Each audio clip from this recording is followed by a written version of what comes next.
Hi, I'm Dr. Deepak Megur, and let me take you through a very seemingly simple case, but one can get stuck in because the nucleus does not behave in a way which we anticipate. Usually, I'll be talking a lot about these hard cataracts and strategies to deal with this. Let me take you through a cataract which is very soft and show you that soft cataracts can be tough to manage. Now, she's a 65-year-old lady, seemingly an innocuous looking cataract, and the rhexis is done. This is a perfectly sized and well-centered 5mm rhexis. So I know that this is a soft cataract and it's about grade 1, grade 2. It's more like a flaky cataract or a cataract which is crumbly. I call this a crumbly cataract because we don't get enough grip as the hydrodissection is done. In some of these cortical cataracts, it's difficult to get an hydrodelineation. So nevertheless, I go in with my phaco probe. My plan is to again do a direct chop technique in this case. I'm still hopeful that I could get a chop. So the challenges I'm expecting is difficulty in getting hold of the nucleus. So what I'm doing is I'm reduce the phaco power significantly. So I'm going in with just 15% power first, just trying to get a grip and then chop. As we can see, this move is not successful. So I go back and reduce the power still more. Reduce it to just 10% and just trying to get in, hold the nucleus and then do my chopping. I'm trying to go from the periphery and come back. But still, I just can't get a good hold. The nucleus just crumbles at the tip.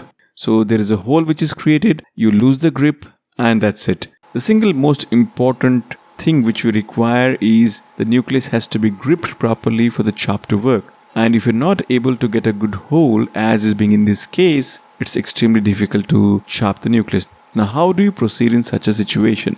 I try to change the chopper, I try to reset the settings, but still, ultimately what I'm left with is just a central bowl, and this is not going to come out through this small rhexis. The other way around is to just flip it and get one end out of the bag and then flip the entire nucleus out of the bag and then emulsify in the antechamber. But again, that strategy is not going to work. I go ahead and try hydrodelineation once again, but still you can see that the ring does not form. These are the type of cataracts where they don't have an endonucleus. Everything looks to be more of a cortical cataract-like thing. Even though the patient is a 60-year-old lady, it's often found that we don't get a well-defined endonucleus.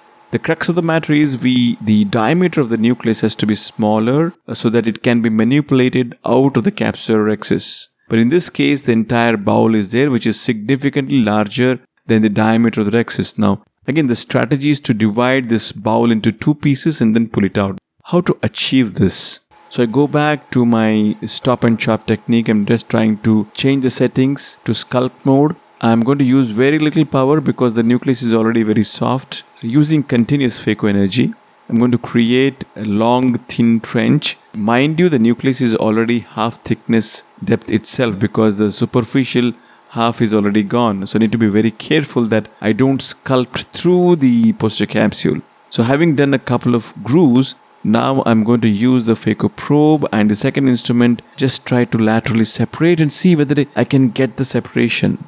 Thankfully, the separation could be achieved.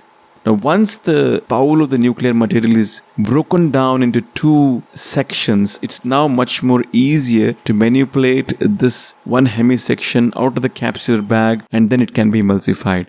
The settings are again changed. Now, I'm using a small burst of a longitudinal energy, say about 5%, just to go and engage this part of the nuclear material which is at the periphery. Once the grip is there, I pull it centrally and then it folds and comes out of the capsular bag. Once it's out of the capsular bag, it's a child's play. So once we have enough space in the capsular bag now, the second part of the nuclear material is going to be easily maneuvered out of the capsular bag and then emulsified. So once the entire nucleus is out, then the surgery becomes routine. So many times we might get stuck in such cataracts. These cataracts, I call them sticky cataracts or crumbly cataracts, because we don't get a grip on the nucleus itself. There's hardly any nuclear material for us to grip, and sometimes just a compression fracture, that is, we're just using two instruments to crack, will work. But if it doesn't work, so these can be irritating to the surgeon sometimes, and we need to have a definite strategies with this. So one popular strategy is to just use the compression fracture or the manual chop technique, wherein you're just using the phaco probe without any power and using the horizontal chopper to divide the nucleus. And this will work sometimes but might not always work. If it doesn't work, then always try to create a small central groove, go about 60% depth, and then use lateral separation to divide this bowl of nuclear material into two parts. So once we divide it into two parts, then it's much more easier to maneuver it out of the capsular fornix into the antechamber and then aspirate it.